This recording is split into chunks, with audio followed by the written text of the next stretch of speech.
I was 30 seconds from closing the library when I heard it. A small sniffle from between the stacks. Not crying exactly.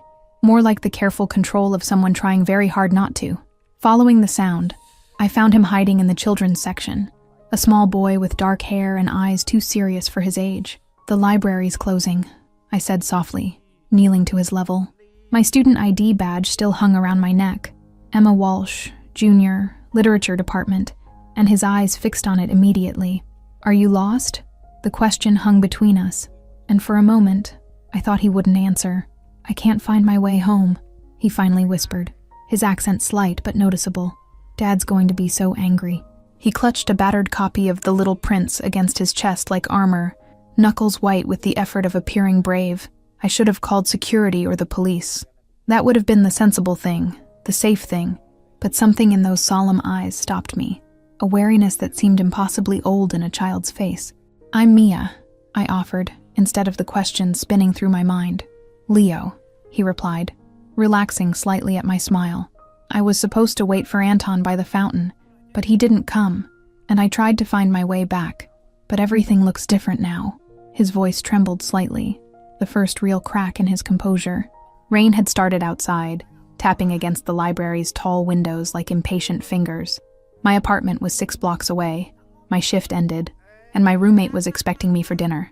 But I couldn't leave him here alone, this small boy with careful eyes who spoke too formally for a child. "Do you remember your address?" I asked, already calculating how I might get him home safely. Most children his age would have been taught their phone number, their address, the basics for exactly this kind of situation. Not Leo, apparently. "Oakwood Drive," he said, brightening slightly. "The big house at the end with the stone lions." His description was vague, but better than nothing. Oakwood Drive was in the wealthy district across town, old money and new mansions looking down on the university from the hillside. I made a quick decision that would change everything that came after. "I'll help you get home," I said, offering my hand. Leo took it without hesitation, his small fingers wrapping around mine with surprising strength. "But you'll have to help me navigate once we get to your neighborhood." The library doors closed behind us with a heavy finality as we stepped into the rain. Leo moved closer to my side, seeking shelter under my umbrella. I didn't know then that I was walking straight into the most dangerous situation of my life, led by a 7-year-old boy who carried more secrets than I could imagine. "My dad doesn't like strangers," Leo warned as we waited for the bus, water dripping from my umbrella onto the sidewalk. "But I think he'll like you because you're helping me." The certainty in his voice was touching, if misplaced. I had no idea who his father was, or how he'd react to a stranger bringing his son home. The bus ride took 20 minutes, climbing steadily uphill away from the university district. Leo pressed his face against the window, pointing occasionally at landmarks only he recognized. The rain had slowed to a drizzle by the time we stepped off at the Oakwood Drive stop. "This way," Leo said with newfound confidence, tugging me forward. The neighborhood was exactly what I'd expected. Massive homes set back from the street, each with its own distinct architectural personality. Some modern and angular, others classic and imposing. A black SUV crawled past us, slow enough to make the hairs on my neck stand up. The windows were tinted, making it impossible to see who was watching us. Leo didn't seem to notice, too focused on finding familiar territory in the gathering twilight. "That's Mrs. Petrov's garden," he announced, pointing to an elaborate rose display behind wrought iron gates. "She gives me cookies sometimes when Dad has meetings." There was something in the way he said meetings that seemed rehearsed, as if he'd been taught exactly how to describe his father's business. We turned a corner, and Leo stopped abruptly. "That's our house," he whispered, suddenly seeming afraid again. At the end of a cul-de-sac stood the largest home I'd seen yet.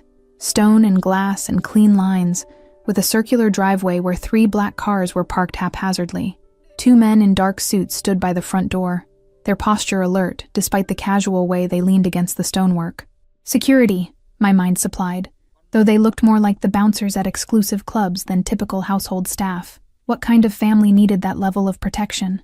As we approached, one of the men spotted us, said something into what looked like a communication device on his wrist. The front door flew open before we reached the steps. A woman rushed out, beautiful, elegant, clearly not Leo's mother based on her reaction. "Leonardo," she exclaimed, relief washing over her features. "Where have you been? Your father has half the city looking for you." She knelt, hands fluttering over him as if checking for injuries, then looked up at me with sudden suspicion. "Who are you?" Before I could answer, another figure appeared in the doorway. Tall, broad-shouldered, dressed in a suit that probably cost more than my entire education. His face was all angles, sharp cheekbones, strong jaw, dark eyes that assessed everything in seconds. Leo's father, unmistakably, from the matching set of their features. "She helped me get home," Leo explained quickly, as if afraid I'd be sent away before he could make introductions. "This is Mia. She works at the library." The man's expression didn't change, but something in his eyes shifted, a calculation being made. "David Alexandrov," he said finally, extending his hand. His grip was firm, controlled, like everything else about him seemed to be. "Please, come inside. It seems I owe you a debt of gratitude." His accent was more pronounced than his son's, Eastern European perhaps, smooth and cultured. I should have made an excuse and left, should have recognized the danger in those dark, assessing eyes. But the rain had started again, heavier now, and Leo was looking up at me with such hopeful expectation. So I stepped over the threshold, into a world I didn't understand, following a lost boy who had inadvertently led me straight to the wolf's den. The interior of the Alexandrov home was exactly what I'd expected, and nothing like it at all. Marble floors, soaring ceilings, artwork that belonged in museums, but there were children's drawings framed alongside Renaissance paintings, and a well-worn couch in the otherwise immaculate living room.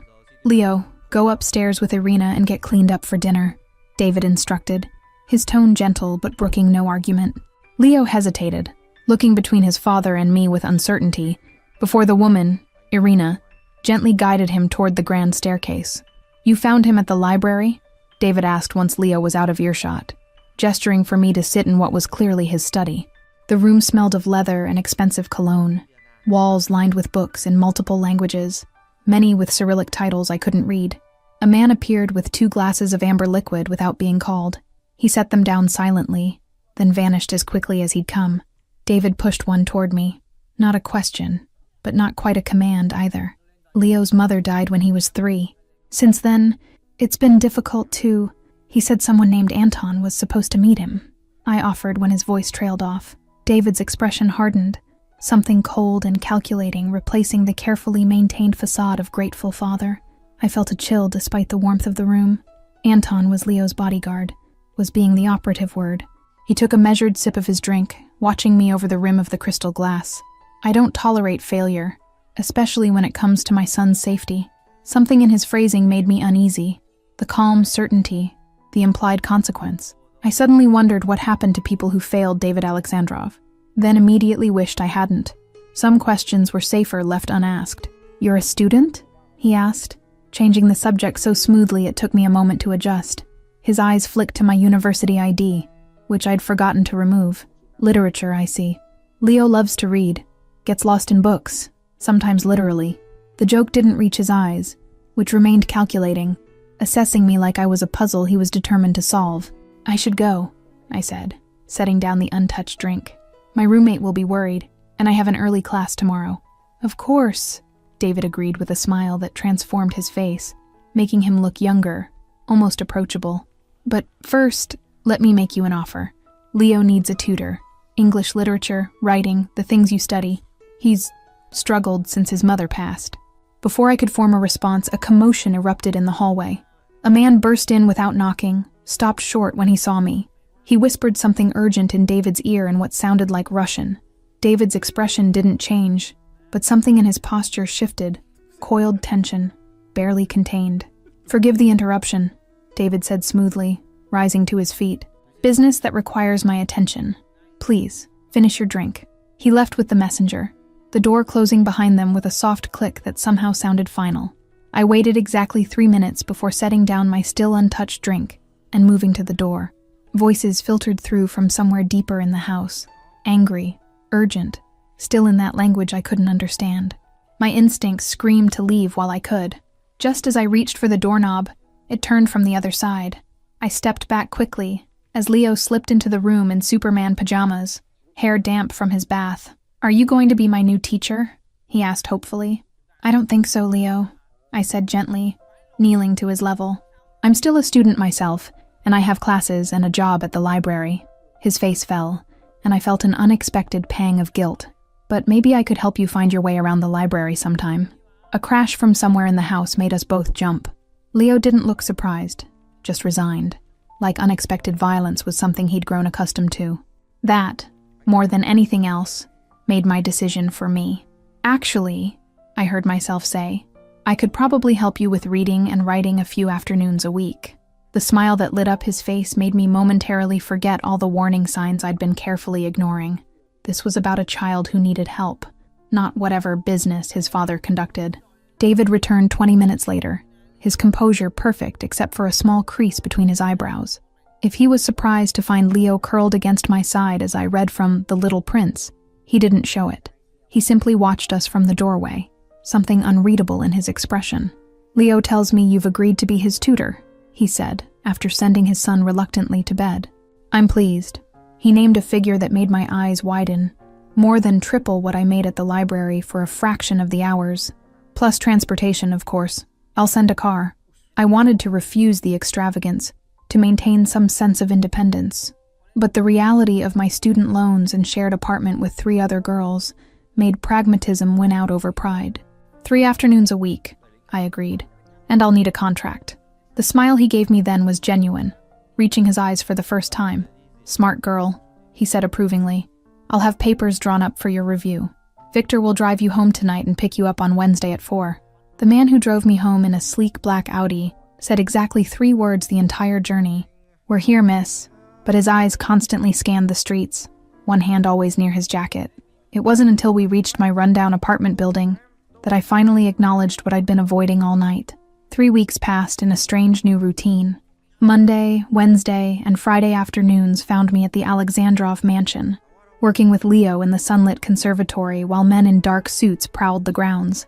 David was rarely home during our sessions, a fact that brought both relief and a curious disappointment. You're good with him, Irina commented one afternoon, bringing us lemonade. I'd learned she was the housekeeper, though she carried herself with the authority of someone much higher in the household hierarchy. He hasn't had nightmares since you started coming. I looked up from the story Leo was writing, a tale about a boy with a dragon for a pet, and smiled. He's brilliant. His vocabulary is advanced for his age, and his imagination is incredible. What I didn't say was how much I'd grown to care for this solemn child with old eyes. The bubble burst on a rainy Friday afternoon as I waited for Victor to pick me up from campus. My phone buzzed with a news alert, a habit I'd developed in my journalism elective. The headline made my blood freeze. Suspected mob boss evades prosecution again. DA cites missing witnesses. I almost dropped my phone when I saw the grainy surveillance photo accompanying the article. David Alexandrov, entering a courthouse with an army of lawyers. The article called him the suspected head of the Solntsevskaya Brotherhood's American operations, whatever that was, with alleged ties to everything from weapons smuggling to human trafficking. Victor found me still staring at my phone, rain soaking through my jacket. Miss Mia, he said, opening the car door with one hand while holding an umbrella with the other. You're going to catch cold. His expression revealed nothing, but something in his eyes suggested he knew exactly what I'd discovered. The drive to the Alexandrov mansion passed in a blur. My mind raced through every interaction, every strange occurrence I'd witnessed over the past weeks. The late-night meetings, the security, the way people deferred to David. It all suddenly made terrible sense. Leo was waiting at the door when we arrived, bouncing with excitement. Dad's home early, he announced, pulling me inside with the innocent enthusiasm only a child could maintain in a house built on crime. He wants to have dinner with us. He's hardly ever home for dinner. David stood in the hallway, impeccably dressed as always, a rare smile softening his features as he watched his son's excitement. That smile faltered when he saw my face, understanding immediately passing between us. He knew that I knew. Leo, why don't you show Irina your new story while I speak with Miss Mia? David suggested, his tone light but his eyes serious. Leo hesitated, his perceptiveness once again surprising me, before nodding and disappearing toward the kitchen with Irina. You saw the news, David stated once we were alone in his study. Not a question. He didn't bother denying it, and somehow that honesty was more terrifying than any lie would have been. I wondered when this day would come. You're too intelligent not to have figured it out eventually. Human trafficking, I said, the words bitter on my tongue. The article said you're involved in human trafficking. My voice didn't shake, which surprised me. Perhaps some part of me had known all along, had been willfully blind because I'd grown attached to Leo. "The article is wrong," David replied, his voice tight. "I've done many things I'm not proud of, but trafficking humans has never been one of them. My organization has strict codes. We don't touch drugs, we don't exploit women or children, and we don't engage in human trafficking." I wanted to believe him, needed to for Leo's sake, but the evidence seemed overwhelming. "Then why are you under investigation? Why did witnesses disappear?" I challenged, crossing my arms to hide my trembling hands. The stakes of this conversation felt impossibly high. "Politics within our world," David said simply. "The Korovan family wants my territory. They plant stories, bribe officials, make accusations. It's easier to bring down a rival with law enforcement than with bullets." His candor was jarring, this casual admission of a criminal empire. A phone rang somewhere in the room, not the obvious one on his desk, but something hidden. David's expression changed, the mask of civility slipping for just a second to reveal something cold and dangerous beneath. "Excuse me," he said, moving to a bookshelf and retrieving a phone from behind a leather-bound volume. The conversation was brief, in Russian, but I didn't need to understand the words to recognize the tension in his shoulders, the subtle shift in his demeanor. When he turned back to me, his face was grim. "You need to leave, now. Not just this house, the city, tonight." "What? I can't just—" I started, but he cut me off, moving to his desk and removing an envelope from a locked drawer. He handed it to me, and the weight of it suggested cash, a lot of it. "The Korovans know about you. They've been watching the house, watching you. They think you're important to me." My mind raced, trying to process what he was saying. "Because I teach Leo? But that's ridiculous, I'm just his tutor." Even as I said it, I knew it wasn't true. The way David looked at me sometimes, the conversations that lingered longer than necessary, there was something else growing between us, unacknowledged, but undeniably there. "Victor will take you to pack essentials, nothing more. You'll be driven to my property in the mountains. It's remote, defensible. Leo is already being moved there as we speak." The efficiency with which he dismantled lives was chilling, a reminder of exactly who I was dealing with. "My classes, my job," I protested weakly. But David shook his head, cutting me off again. He moved closer, close enough that I could smell his cologne, see the faint scar along his jawline I'd never noticed before.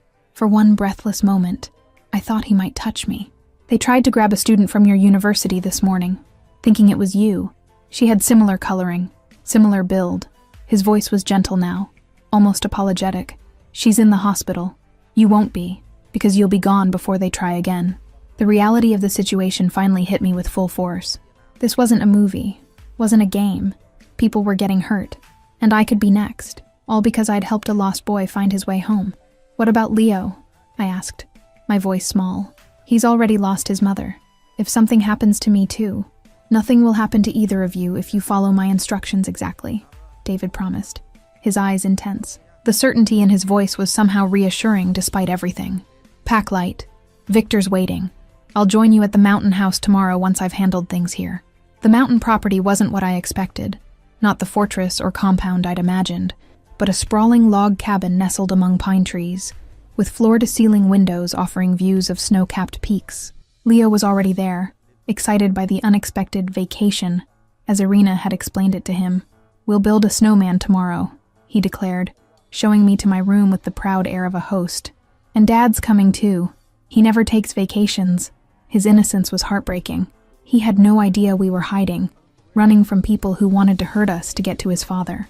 My room was beautiful, rustic luxury with a stone fireplace and hand-woven rugs, but the subtle security features didn't escape my notice.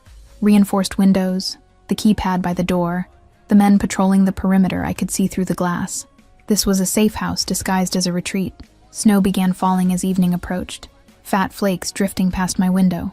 I sat with Leo in the great room, helping him with a puzzle while Irina prepared dinner. For a moment, it almost felt normal, peaceful, if I could ignore the armed guards and the circumstances that brought us here. "My mom liked the snow," Leo said suddenly, fitting a piece into place. "Dad says she used to make snow angels and laugh when he told her it wasn't dignified." He looked up at me with those serious eyes. "Do you think it's undignified to make snow angels?" The question caught me off guard. This glimpse into a David I hadn't seen, a man who loved a woman who made snow angels, who remembered her laughter. "I think snow angels are perfectly dignified," I replied, swallowing against the tightness in my throat. Maybe we could make some together tomorrow. Night fell quickly in the mountains, and with it came a storm that howled around the eaves of the cabin. Leo had gone to bed, and I sat by the fire with a book I couldn't concentrate on, jumping at every sound. Where was David? Had something happened in the city? The security system chimed, and my heart leapt to my throat before Irina's calm voice called out, "It's the boss." David entered on a gust of cold air, snow dusting his dark coat, exhaustion evident in every line of his body. His eyes found mine immediately, relief passing over his features before he schooled his expression. "Everything is secure," he said after checking on a sleeping Leo. We sat in the kitchen, mugs of tea growing cold between us as he explained. "The Korovans have been dealt with. The immediate threat is neutralized. You should be able to return to your life in a few days." I studied his face in the dim light, the shadows under his eyes, the tension around his mouth. "At what cost?" I asked quietly. "What did you have to do to neutralize the threat?" I needed to know exactly what kind of man I was involved with, what kind of world I'd stumbled into. David was silent for a long moment. "Less than you fear, more than I wanted," he finally said, his voice heavy. "I made a deal, part of my territory for peace. No bloodshed this time." The last words hung between us. This time, a reminder of blood spilled in the past, potentially in the future. "I want to show you something," he said suddenly, standing and motioning for me to follow. He led me to his study, unlocked a hidden safe behind a painting. Cliché but effective. Inside was a folder, which he handed to me. My exit strategy. Been working on it for 3 years. After Leo's mother died, I realized I needed to find a way out. The documents detailed a legitimate business empire. Real estate holdings, investment portfolios, technology startups, all separate from his criminal enterprises. Shell companies being slowly disentangled, assets moved through channels that couldn't be traced back to their origins. A masterclass in laundering not just money, but an entire life. 2 more years, David explained, watching me scan the pages. That's what I need to complete the transition. To walk away without leaving loose ends that would endanger Leo, or me. His hands moved restlessly, the only outward sign of his internal struggle. I never intended anyone else to be involved. I closed the folder, processing what this meant. And Leo? Does he know any of this? What his father really does?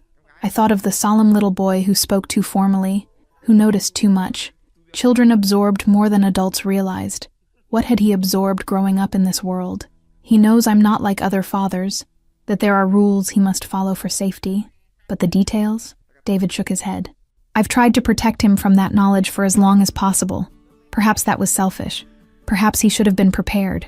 Snow continued to fall outside, insulating us from the world in a blanket of white silence. In this moment, in this place, the choice before me seemed both impossible and inevitable. I could walk away once the danger passed, return to my ordinary life of classes and library shifts, pretend none of this had happened. I care about Leo, I said finally, meeting David's eyes. And despite everything, what you are, what you've done, I care about you too. But I need to know that you're serious about leaving this life behind, that Leo will have a chance at something normal. David's expression softened, years of hardness momentarily falling away. The day you brought Leo home, I was negotiating a deal that would have expanded my operation into Chicago. That night, I called it off. Something shifted when I saw my son holding your hand, looking at you like you were his salvation. Morning came with cleared skies and a world transformed by snow. Leo was ecstatic, racing outside in his winter gear before breakfast was properly finished. David and I watched from the porch as he attempted to build a snowman alone, his small figure determined against the vast white landscape. "What happens now?" I asked, not looking at David but feeling his presence beside me, solid and warm despite the cold air. "After we go back to the city? After the danger is truly gone?" The question encompassed everything. Leo's tutoring, my involvement with them both, the feelings none of us had named aloud. "That depends on you," David replied, his voice carefully neutral. "I can set you up anywhere. New identity, new start, far from me and my complications, or..." He trailed off, leaving the alternative hanging between us like the crystallized breath in the cold mountain air. I thought of my life before, the cramped apartment, the struggling through classes, the quiet loneliness that had settled into my bones long before I found a lost boy in the library.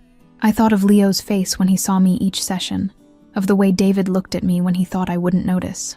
Or I could stay, I finished for him, finally turning to meet his gaze. Help Leo with more than just his reading. Maybe help his father remember who he wanted to be before life forced his hand. It wasn't a decision I would have imagined making 3 weeks ago, but then I couldn't have imagined any of this. David reached for my hand, his touch gentle despite the strength I knew those hands possessed. It won't be easy, he warned. The transition out will be complicated, dangerous at times. There will be people who don't want me to leave, who will see it as weakness to exploit. But with you, I think I can become the man Leo deserves as a father. We watched as Leo flopped backward into the pristine snow, arms and legs sweeping to create the perfect snow angel his mother would have approved of. In that moment, I made my choice, not just for the lost boy who had found his way into my heart, but for myself, and for the complicated man beside me who was fighting to find his way back to something like redemption. That night, after Leo had fallen asleep, I found David in his study reviewing security reports. The blue light of his laptop illuminated the scars on his knuckles I'd never noticed before, physical reminders of the violence that had shaped him. When he looked up, vulnerability replaced his usual guardedness, a glimpse behind the armor he'd worn for decades. The hardest part isn't leaving the business, he confessed, closing the laptop with a quiet click. It's believing I deserve what comes after, a normal life, peace, someone like you. His voice caught slightly on those last words, the admission clearly costing him something. Men like me don't usually get second chances, especially not with women who see us clearly and stay anyway. Thank you all for following this story until the end. If you enjoyed it, please write in the comments where you're watching from, and don't forget to like, subscribe, and share this video, as your support is what keeps me creating these stories for you. И этому человеку нужны, по сути, и дав ему, вот тут интересно, и дав ему в моменте огромное количество денег, останется ли он таким же? Либо это все поменяет его. Или у бедного, к примеру, или у богатого, забери все деньги, сможет ли он найти себе друзей, там, хорошую жену, стать там, не знаю, хорошим отцом? Ну, вот такие вот интересные вопросы на самом деле.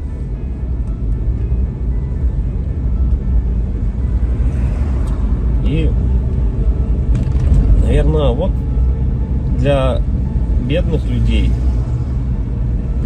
тоже, как бедных, я имею в виду финансово, которые, ну, зависимые финансово сильно. Богатые — это независимые финансово. Да, им пофигу вообще, там, что сколько стоит, не считают ни копейки. И вот бедный человек, что может держать его в морально нормальном состоянии?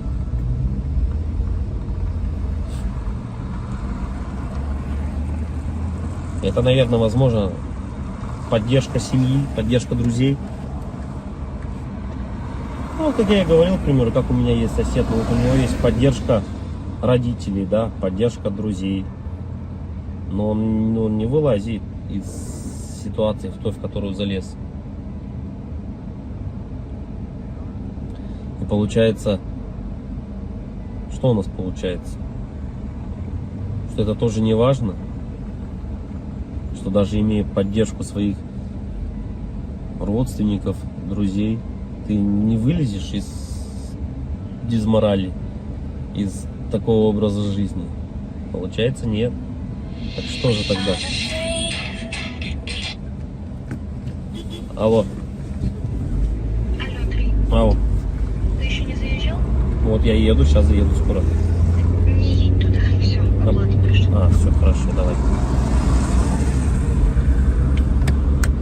Вот, как я и говорю, можно...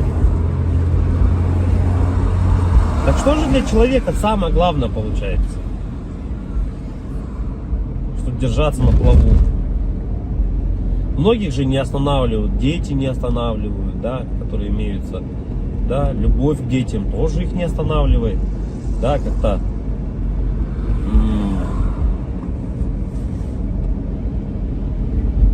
Поддержка... Наверное, вот если так разобраться, наверное, самое внутреннее, наверное, если вот так вот разобраться, прямо углубиться, возможно, поддержка жены, типа, или девушки, если прям вот глубоко внутрь копнуть, тоже на самом деле не всегда. Но если у тебя есть девушка и жена, ты на ежедневной основе с ней общаешься, с ней видишься. Это единственный человек, по сути, да, который, наверное, важен в твоей жизни, который может дать дельный типа совет.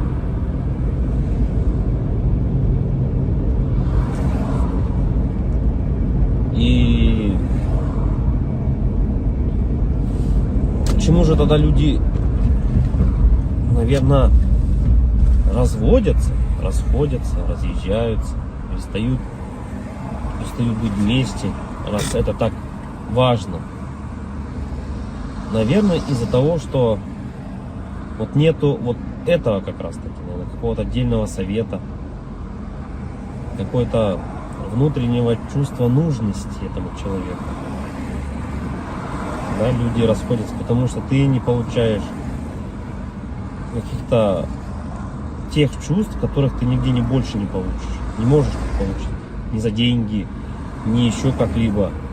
И когда у тебя, наверное, нету этого чувства внутреннего, люди, наверное, потом расходятся. И потом люди, многие, наверное, попадают вот в эти депрессии. Помимо финансовых проблем, нереализованности, да, и еще семейные неудачи какие-то добавляются. Наверное, это было всегда у людей. Просто раньше, наверное, этому не придавали такой огласки, возможно. Да и раньше было чуть, наверное, возможно, проще. Я говорю, человеку надо было всего лишь выполнять свои функции какие-то. Да? Как бы человек мог сходить там, отработать, к примеру, на заводе, прийти, и он был спокоен был уже. Что все, типа, он сделал все, что от него требуется. В наше же время ты этого не можешь сделать. И получается, помимо того, что вот оно от этого-то и все исходит на самом деле. Семьи от этого-то и рушатся. Да, от того, что когда ты понимаешь о том, что твоя нереализация в жизни, понятно, что это твоя вина, да, какая-то в чем-то, что ты не смог себя найти. И помимо этого, если у тебя еще нет какой-то внутренней поддержки в твоей семье, то как бы это все и приводит к тому, что люди расходятся. И оба, наверное, остаются в какой-то такой дизморали оба. Да, в какой-то, наверное, все равно внутренней депрессии.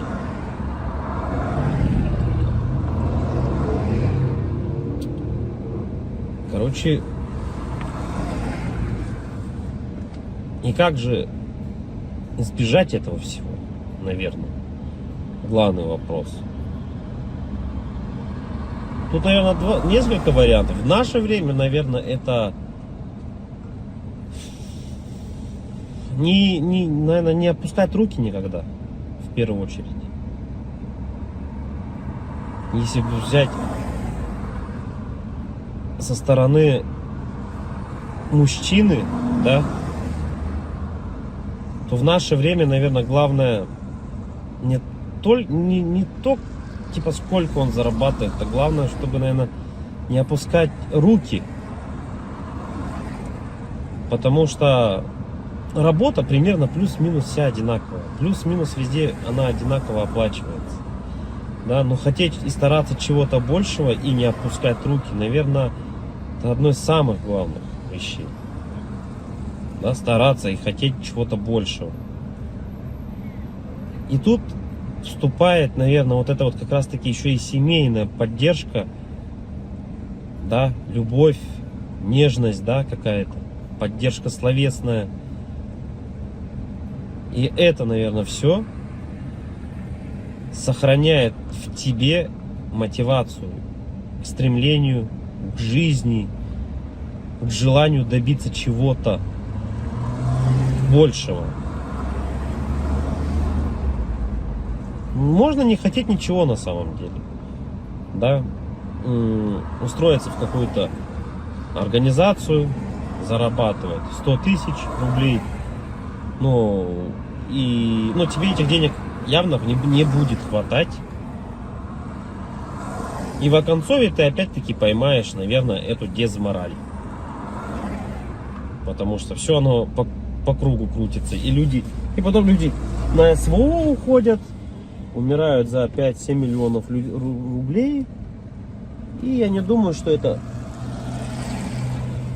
кого-то осчастливит. Ну, во всяком случае, данного человека точно это не осчастливит.